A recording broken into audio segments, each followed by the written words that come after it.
Warning, this podcast contains the cure for vampirism. And spoilers. That was a spoiler. Oops.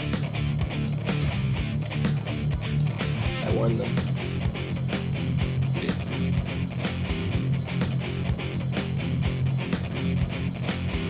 What's up, everyone, and welcome to the E19 podcast for the Vampire Diaries, Season 6, Episode 19. Because. No, that's the name of the episode. Because Because is now a nonsense word. Yes. I'm your host, Dom. With me, my co-host, Mike. Hi. How's it going? It's going good. Good. So, what'd you think of this episode? It was a good episode story-wise, but it seemed a little boring at one point.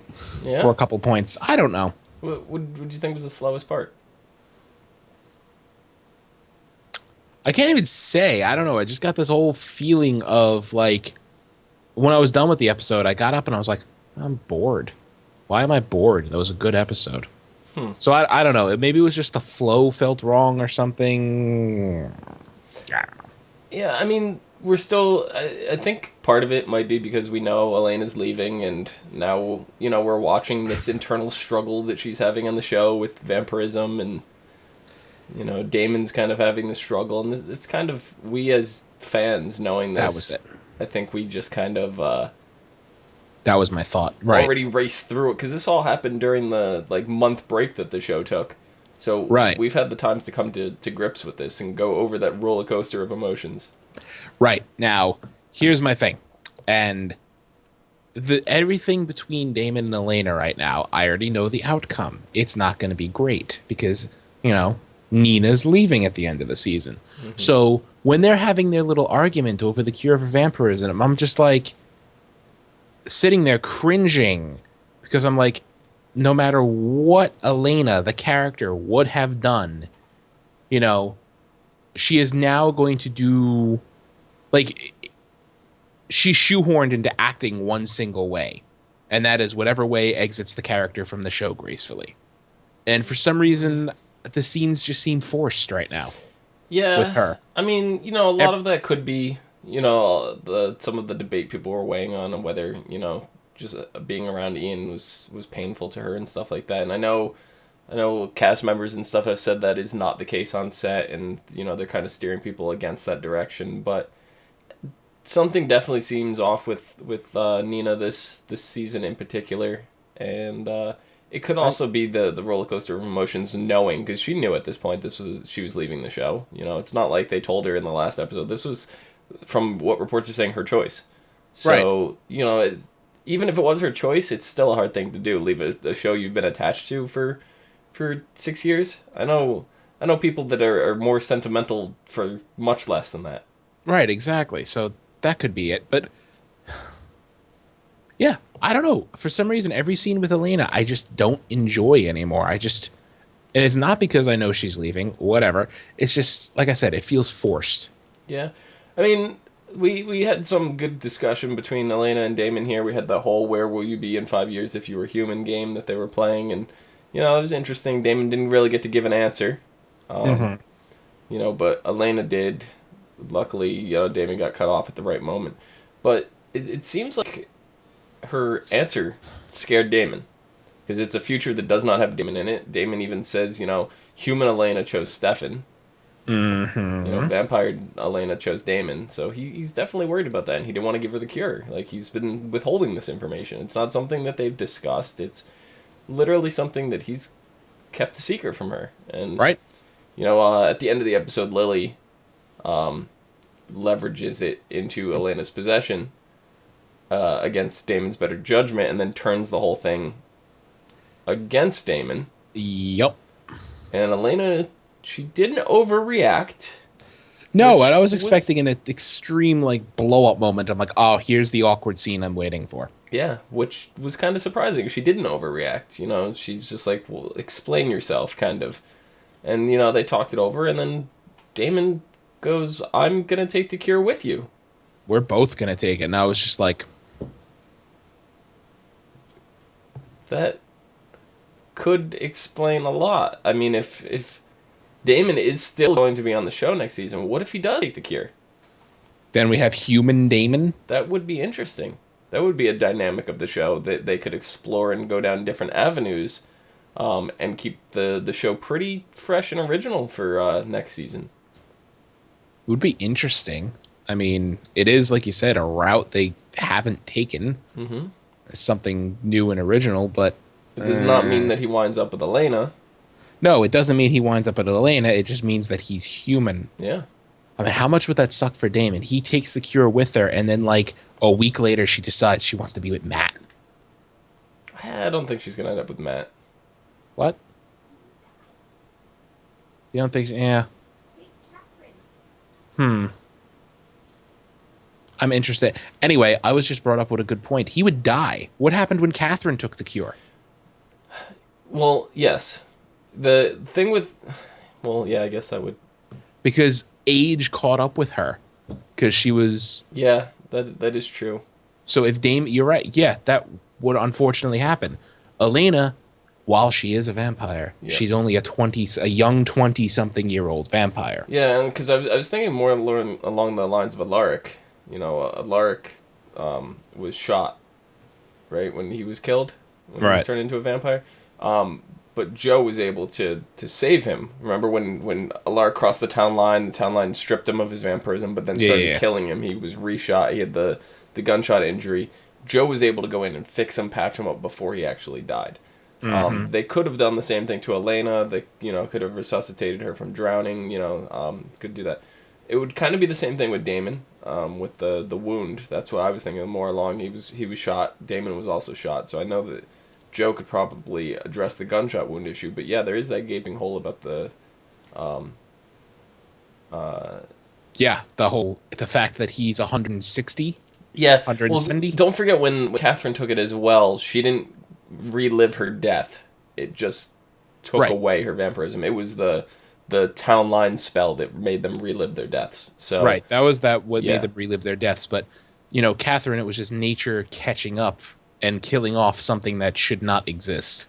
Right. Because 500, however old Catherine was, she was what, 500-600 years old. Yeah. So well, I guess it wouldn't work for Damon. Okay. So Damon was turned in the 1860s. Yeah. There's no way. There's no way in hell he's 170 years old, give or take a few years.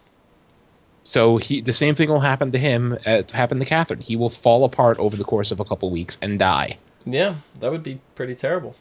So if Damon takes the cure with her, no more Damon. And we know that vampire blood didn't even heal Catherine because I believe she tried that. Yep. And her body was rejecting it. If I remember correctly. It's been a while since Catherine was on the show, so I forget actually. That was pretty much what happened, I believe. Yeah. So I hope Damon thought about that. I hope anybody thought about that. I hope that's just not a plot hole they're going to skirt right on over. The show likes to give us plot holes every now and then, so it may be something that they try to skirt over. I'd be very upset if they did go that route. Hopefully somebody realizes. I mean, we still have 3 episodes left, so I like it. Yeah. We'll see. I don't know. Again, human Damon, interesting avenue, but I just think it's gonna fall apart at the end. Something's gonna happen, and he's not gonna take it. Probably. Elena probably convinced him not to, or hopefully they realize that he's gonna die, because that would be a big reason not to take it. But yeah. We also got to see a lot from Stefan this episode. Stefan pretending to be emotionless. Oh yeah, that was actually pretty good. He did a good job for a little while there. He did a good job for a little while there. He slipped up with the letter. He slipped up with the letter, and obviously she eventually figured it out. Mm-hmm. And then broke free, and I'm just thinking, what kind of a vampire proofing did you do that a half-weakened, starting to desiccate vampire could kick their way out? Well, that wasn't real, though. Exactly. I know it wasn't real, but I'm saying at the time, before I knew that was an illusion, I'm like, who the fuck did this? Somebody dropped the ball with that door. Like, the door is theoretically supposed to keep 2 really, really mad vampires inside. yet it can barely contain one when she's in a weakened state. As soon as I saw her kick that in, I go, that's not real. Mm. I knew it. I knew it instantly. But like my big gaping plot holes with that is not the fact that there's iron bars on the window or there's this thing. Why not just run through the wall? I'm pretty sure they didn't put sheet metal through the walls. You're right. Sheetrock. Regular, yeah. We're actually working with sheetrock in my life. It is not exactly a very strong material. It's not. In fact, you have to be careful to not break it while transporting it. So, knowing that, and you see in movies, and I've seen it in real life, people putting their arms and hands and body parts through walls, just getting thrown the wall into and put my hand right clean through it. I've put an elbow through a wall accidentally. Wasn't my wall, but it was a wall, and my elbow went through it. Luckily, I didn't hit a stud, but yeah. Right, exactly. Luckily, I didn't hit a stud either. It was clearly between them. That would have hurt. But yeah, assuming they don't hit a stud, these are vampires. We, as normal humans, could punch a hole in a wall. So why not just run full speed at the wall and burst their way through? Mm-hmm. That would have worked. It would have if, maybe, they took like their daylight rings, but no, they still had those on. They had those on, and, it would have worked if the person who wrote this episode took a course in structural engineering. Yeah, pretty much. In fact, daylight rings. Don't leave home without them. A lot of problems in quite a few shows could be remedied if someone took 50 seconds to Google. It's not even that. Somebody's got to realize that walls are very, very weak. So, especially a bed and breakfast. Right, but that whole thing, like the Stefan Caroline dynamic, I liked it. Besides the major plot hole, I liked it. The destroying the letter that Sheriff Forbes wrote. That was kind of big deal, especially for Caroline when she turned her humanity back on. I feel like that's more devastating to her than actually losing her mother. Is losing the last thing that her mother spent time on to word perfectly for her. And knowing that it's gone because you, in an emotionless, bitchy vampire state, burned it. Or it was more Stefan burned it, but he was told to. Yes, he wasn't going to burn it. Right. She commanded him to burn it. Mm-hmm. And he was playing along with the ruse still. Yeah. I mean, he tried not to, but then he realized he had to go through with it to keep it going. But seeing Sheriff Forbes this episode was really nice. I mean, she hasn't been gone all that long, but I still appreciated the flashbacks. It was at that point that I realized, that's when, obviously, I realized something's amiss here. Because she got pulled over by her mother. I'm like, oh my god, her mother's a zombie. Oh my god, they brought Sheriff Forbes back. No, that can't be Sheriff Forbes. Oh wait, Damon and Stefan know how to reach into people's minds and fuck with them. Mm-hmm. And then, all vampires do. Yes, all vampires do. You saw Caroline do it to her mother. She didn't fuck with her, but she pulled in her final memory, as the one that Caroline wanted to. Right, you're right. She did. Yeah. But I mean, this ability has always been showcased with Stefan and Damon. Right. Like, you don't see many other vampires doing it often, if ever. Yep. Yeah, so, I mean, within the course of 2 episodes, we got Stefan and we got Caroline and their emotions back. So, that story's kind of pretty much finished right there. I knew it wouldn't last. Right. Didn't we call it would be done well before the season finale? Yeah, I mean, this wasn't well before. We still had 3 episodes to go. Yeah, 3 episodes. I mean, you're right. But still before the finale. Mm-hmm. We had Enzo and Lily bonding at the Mystic Grill. That was so nice because she's all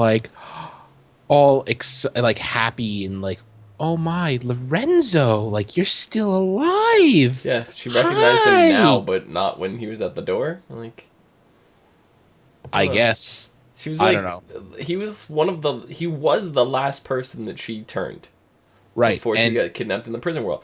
I don't know about you, but me, I wouldn't have been able to forget that no matter how long. That's literally the last person I turned into a vampire. I wouldn't forget that. Well, you know what? Maybe she didn't take a long, hard look at his face when he came to the door. Maybe, I guess. And, he left so quickly. But now she's staring at him and listening to him talk, and she's like, oh my word. And he's all like, the bitch that ruined my life. Yeah, I mean, he got some closure to, what had happened. Yeah, he found out that she didn't exactly just abandon him. Mm-hmm. You know, but Let's talk about that head she ripped off. yeah, we've got some Ripper tendencies are coming back from Lily. Yeah. So that's not too good. No, that's not too good. But you know what? The tendencies are coming back, but at least she has the presence of mind to realize she did it and actually be upset about it. Right, and the first person she called was Lorenzo. Right. So that's a good thing. Yeah. But as she said, those 6 people, those vampire witches, are the only people that could prevent her from going Ripper. The heretics. The heretics. Maybe it's some kind of magic-y thing they do. Yeah, they referred She to them just again doesn't this episode as the heretics. So Yes, I believe that is the name that they are calling them, and not just the fact that they are heretics. So, Well, okay, they could be both. yeah, They are both. well, they are both, but yeah, that seems like the name that they're going. Instead of like Witch Pyre or something, I don't know. What was the other name we were calling them? I forgot. I don't remember, honestly, what we were calling them. Witch Pyre is hilarious. I love that. Witch Pyre. Yeah, I'm trying to look. Last week we referred to them as Siphoners. Siphoners. Okay. That's the other name that they go under. So, I don't think they referred to them as Siphoners this episode. I only remember referring to them as heretics. So, yeah. Still haven't seen them yet, and I don't think we're going to see them until the finale. Yeah, I like this whole they're going to be the big bad for next season, and this is just setting that up. Yeah, because you weren't around when Kai first came into the picture. That it was when your wife was on, and me and Nikki were just really like stressing over the fact of how much we really enjoyed Kai, and he was kind of a breath of fresh air from last season. Last season was pretty terrible in terms of. So yeah, of course, Kai is really going to seem like he's going to seem like a godsend to the viewer because.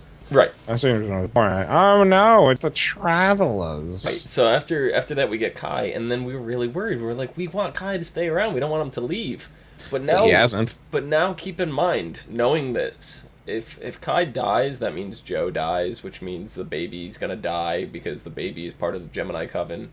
So Alaric's kid. So they're not gonna be able to get rid of Kai unless they do another switch. Like we don't know for sure if Joe's gonna die because she doesn't have her powers anymore, but we're assuming she's gonna die.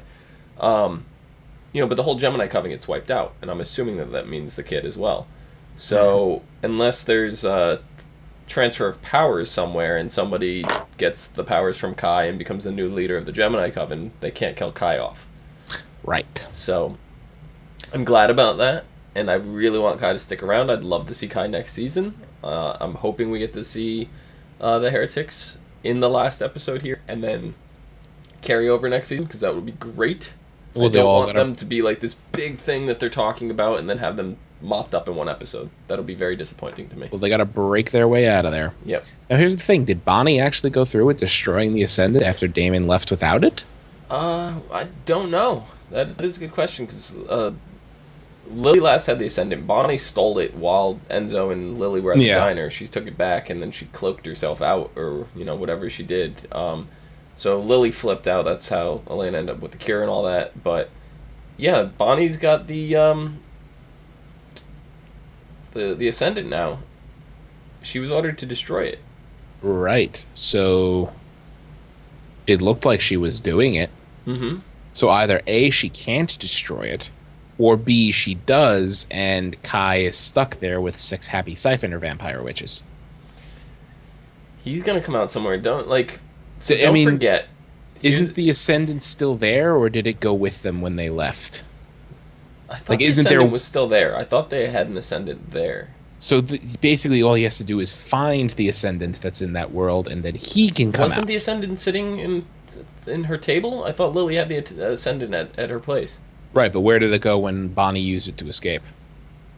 They located that Ascendant. So, did they take that Ascendant with them, or there's 2 Ascendants somewhere? Some way, shape, form, there's 2 Ascendants. Right, there's an Ascendant in each world, so when Bonnie used it to escape, did it, go with her, but as soon as it left the world, it, respawned back in its original location when the prison world was made? That is a good question. We don't know where the second one is.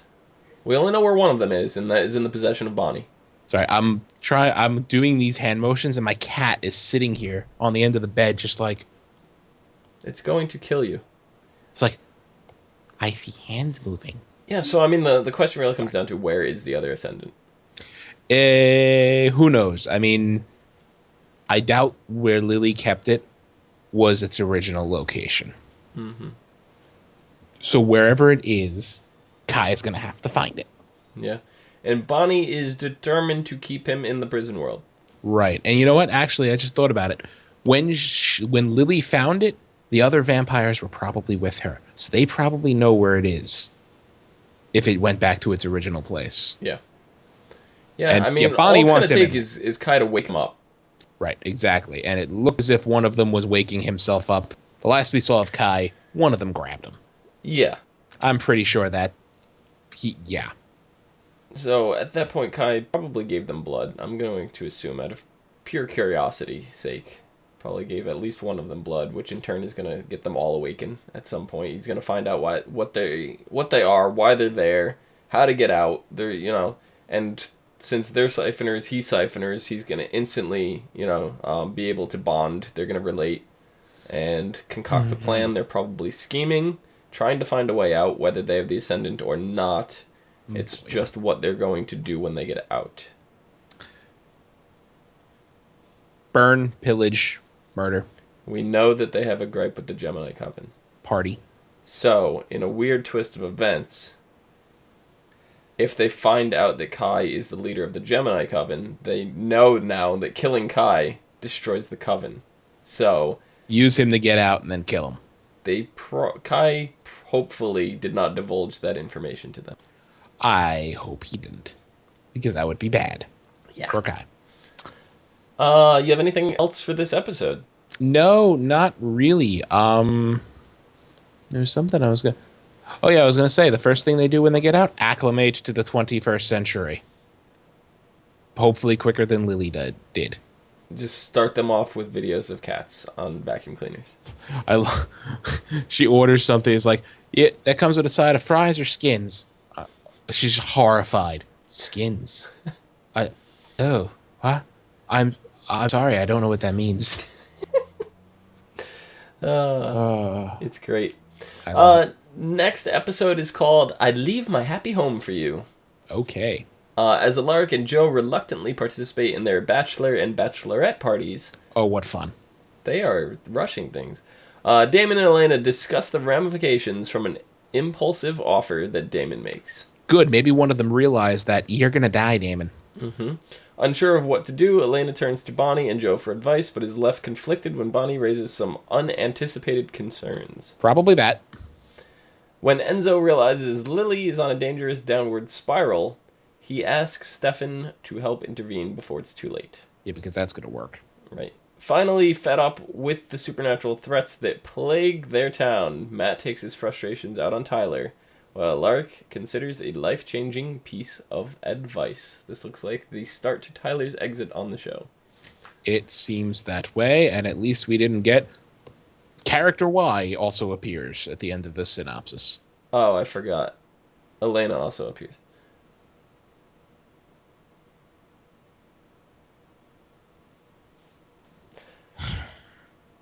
Mike! Where can the people find you? Watching my increasingly fascinated cat on Twitter at Thilladrin. Right below. Excellent. You can find me down below at Phenomenon, Phenomedom. You can also find us on Facebook, Gmail, G+, Twitter, Space, and right here on YouTube at /ASOTV Podcast for some more podcasts for some of your favorite TV shows. Increasingly fascinated. Until next week, Mike will be increasingly fascinated. Indeed. Goodbye, everyone. I hope that cat eats your face. Nope.